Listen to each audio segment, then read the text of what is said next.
All right, guys, what I'm doing here is I'm going to be removing these keepers for the tappets.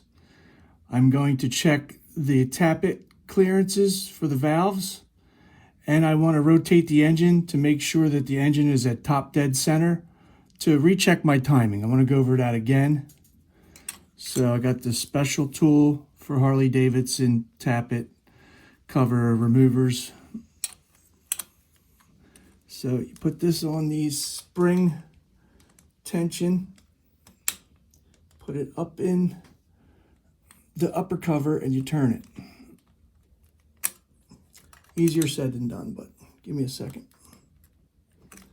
Let me do it this way. You turn it till it sits in the top cover. Then you can remove that removes the spring tension. Then you can remove the keeper.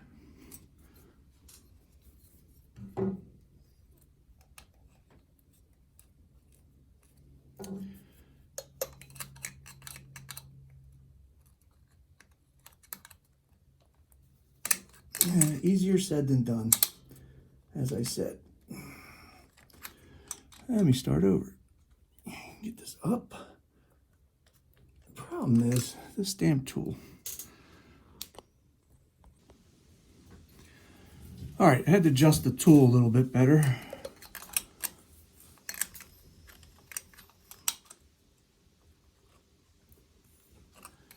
There she goes, nice and easy. You rotate it counterclockwise and it sits, the spring retainer sits up in these little clips. And then you can remove the keepers.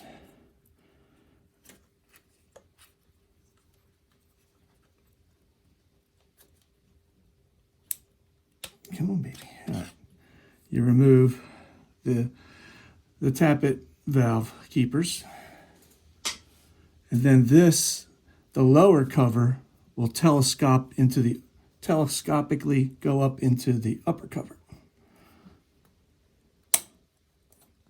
And then the spring retainer just popped out. That's great. Well, now you can see what it looks like. All right, so now get out my little handy dandy tool again, which seems to suck, as everything does.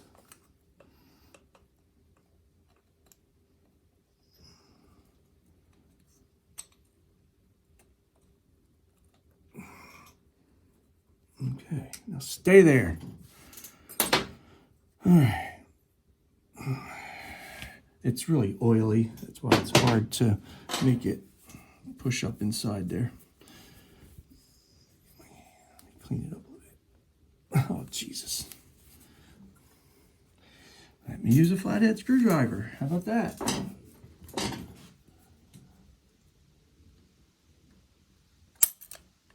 Oh, and then the clip fell down. Oh, but now she's free. Okay, now that she's free,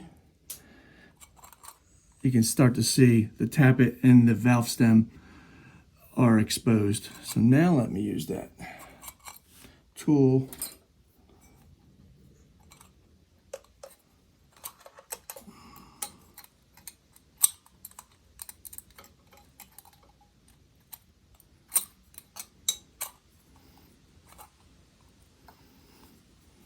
Don't ever buy an old bike. Pain in the ass. No, not really. They're pretty easy. Technology is very rudimentary. Okay.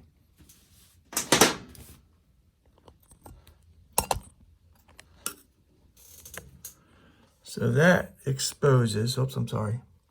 Let me get this out of the way.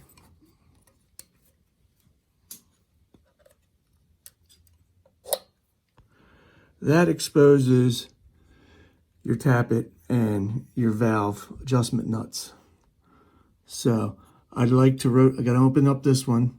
I gotta open up this one now, and then rotate the engine with direction of flow and get it to top dead center, where both of these are at the closed position.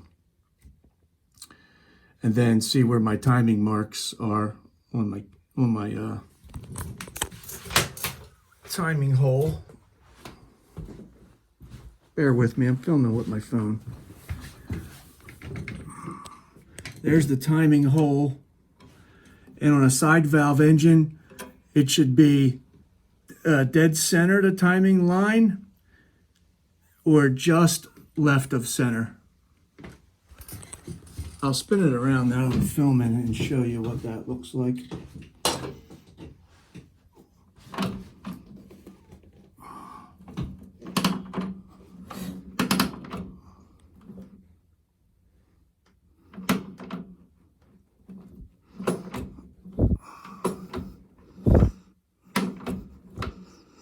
I'm using the kicker pedal to rotate the engine. I have both spark plugs out. Bear with me. I'm probably passing it a couple times, but maybe we'll get lucky and find it. Whoop, just passed it.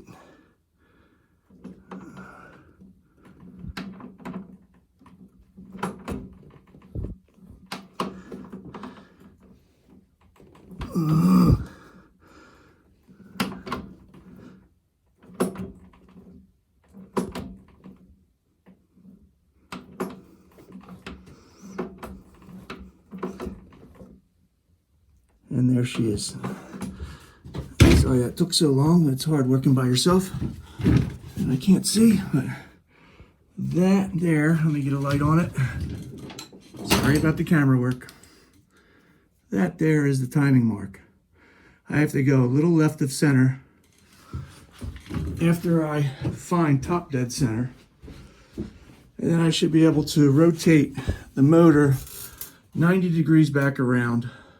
And that timing mark should be in the center of that window on the left side of the bike. And then this should all line up, which it looks like it's beginning to line up there. So my timing's probably right. The bike wouldn't run and kickstart so easily if the timing wasn't right. But I just want to double check everything because I don't trust anybody with my bikes. So. Okay, the intake valve is completely closed, and so is the exhaust valve, so it's at top dead center. My timing marks are aligned with this electronic ignition. It's in full advance. Put my little handy dandy bar I made, so it's in full advanced. The gap has been set. Should be like 20 thousandths. Anyway, so let me rotate the motor around.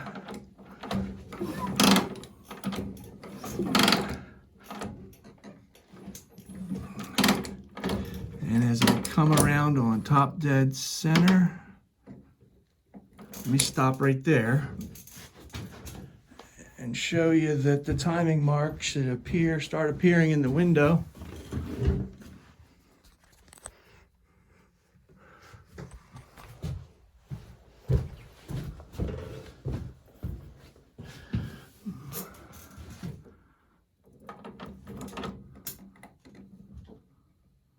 So that should be top dead center. They're both closed. Let me show you that the timing mark should start appearing in the window. And there she is, just left of center, the way she should be for a side valve engine. So the timing is perfect. That's not causing me my issues.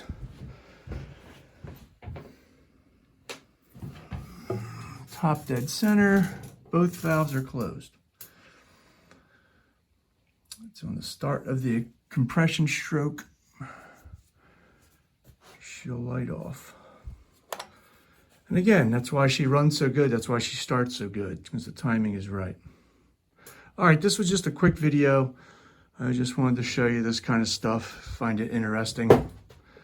It's a little intimidating, but watch a few videos, get a manual, as I always say, and you can figure it out. Okay, and last but not least is the valve clearance. Adjusting the valve tappet guide.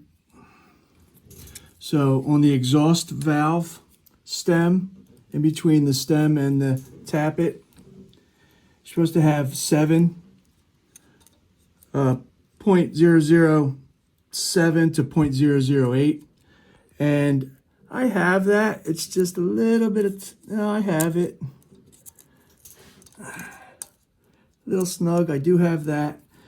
But the intake, let me find it. I'm working with one hand, so I apologize. The intake is a little tight. I can't get the 0.004 in there. I don't know. Maybe I don't have the position exactly right, and it would loosen up. It starts to go in. Sorry about my hand. It starts to go in, but doesn't go all the way through. So that's too tight, so that has to be adjusted. But before I do that, I want to check with the experts, because I'm not an expert. I'm going by the book here. It tells you what to have. But I want to check with the experts first, as we affectionately call them, the old heads. So if there's any flathead guys out there, especially my buddy Mac, let me know. What do you do here? All right. Okay, and I retorqued all of the head bolts. And man, were these ones loose. So that, hence why I seen that little puff of smoke come out of the head gasket there. Retightened them all down. Even on this one, I got a lot of, I got some turns on them. So they were loose. They were due to be retorqued from the few times that I rode it and got it really hot. So I'm glad I got that done and fixed.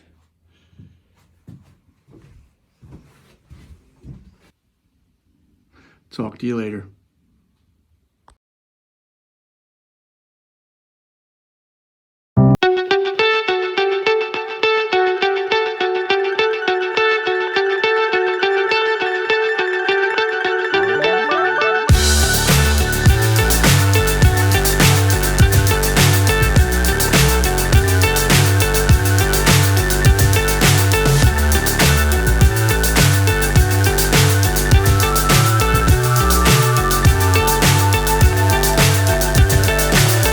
So high I'm hypnotized.